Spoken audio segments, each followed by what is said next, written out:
Welcome back to my channel. Thank you so much for stopping by and showing your continued support.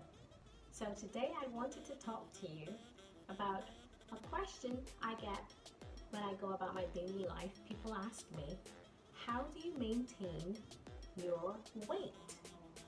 I am 43 years old this year, and people ask me, are you vegetarian? Are you on a special diet? How do you maintain your size? So I put together a comprehensive list of 7 tips that I believe help me to maintain my size. Now, I'm not a doctor or a dietitian. This is not medical advice. I hope that this information helps you. This is just what I do. So, today's video, how to stay fit and flexible over 40. So, number 1 on my list. Now, this is in no particular order. For me, I've never been a lover of soda, and I travel to and from the US, and I realize soda is this must-have thing. It's not that for me. I never drink soda. I think it's the most unhealthy thing for you. It's full of dyes and sugar, and I don't think that you benefit beyond the taste of soda very much. So it's nothing that I have ever gravitated towards. It might be hard for some people because, as with most things, habit. Things are habit forming, foods are habit forming. So you have to decide, is this for me or isn't it?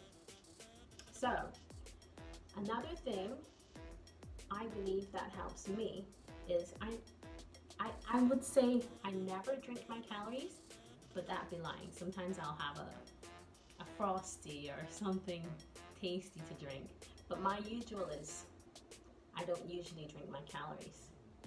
When I sit down to have my meal, usually in my glass is water.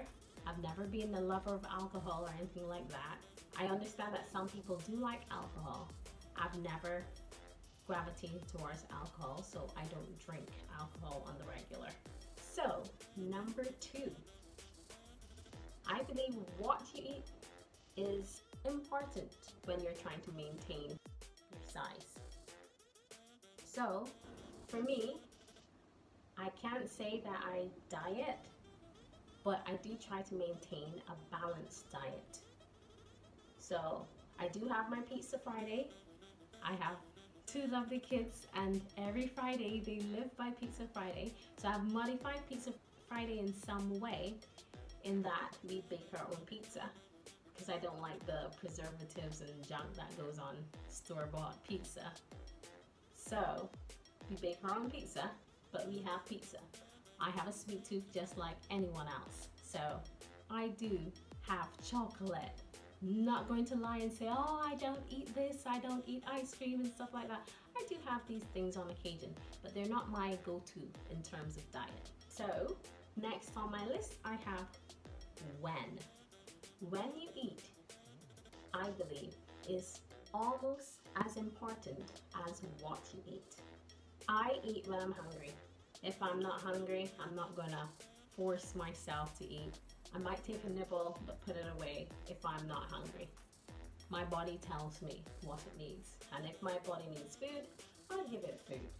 I'm not a big fan of breakfast. If I'm on vacation with the family and we're having breakfast every morning, I'll have breakfast every morning with everyone else. But I've never been a big breakfast person. So it's for some people, it's not for others. It was just never much for me. Number 4, I take multivitamins. I believe multivitamins are very important because sometimes when you're eating your food, you have variety in your diet, but you miss some things.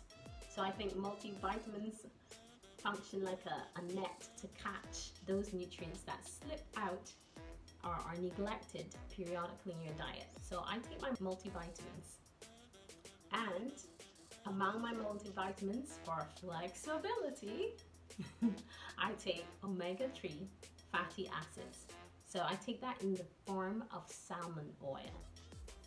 And it's supposed to be mercury free and all the good stuff for you. I'm not going to sell your product, but I believe omega-3 fatty acid is good for the body, helps maintain joint health, so I take that on a daily basis. On number 5 on my list, keep moving.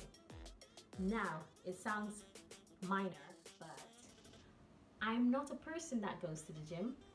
Never have been. I tried Zumba a couple of times. I like the dance, but to make it a routine in my life wasn't for me. So I don't exercise in the formal way of going to a gym. I get my exercise in different ways. I try to incorporate exercise into my daily routine, my day-to-day life. I have 2 kids. I try to keep up with them. They're pretty active, so I have to stay with them. I also wanted to add to this point that if your input is equal to your output, you stay the same weight. Simple arithmetic. Input equals output, net change 0. So if you want to stay the same weight, try to strike the balance, your input and your output.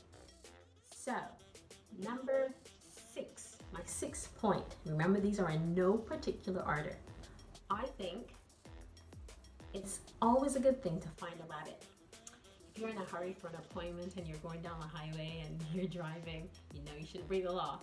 But there's somebody going a little ahead of you, and you might tend to follow that, I call them the rabbit, and keep up a bit without breaking the law, of course, and get where you're going.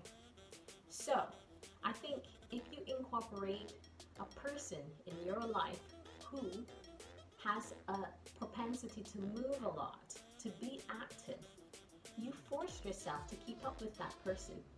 So automatically, that's a game changer in your life. Your lifestyle takes a change because you are trying to keep up with these individuals or this person. For me, that's my kids. I try to keep up with them. And lastly on my list, don't weigh too often. Oftentimes people have this ideal weight in their head that they desire to be, and they get obsessed with it. They do this dieting routine, they do their exercising routine, and they try and weigh every day. Weigh in the morning, weigh in the evening, weigh before bed. I think that is counterproductive. If you put yourself under pressure, if you're pressurized, few people can perform well under pressurized circumstances. So I don't think you're being fair to yourself if you pressurize yourself. Have your goal, work towards it, and let how your body feels be your indicator of how well you're doing. Let how your body looks to you, how you perceive yourself and feel in your skin be your indicator as to if you're doing a good job. And give yourself a pat on the back for trying. Some people don't even bother. Well, thanks again for stopping by to my channel. I am loving the process of making videos for you. It adds a bit of intrigue to my life. What am I gonna put on my channel next? So thank you so much for stopping by to my channel. And if you like what you see, feel free to give me that thumbs up. And if you're interested in my content and you want to stay abreast, hit that subscribe button and leave a comment below. I look forward to hearing what you think and any advice you have to share. So that's it for today on my channel, Grow and Glow. Thanks so much.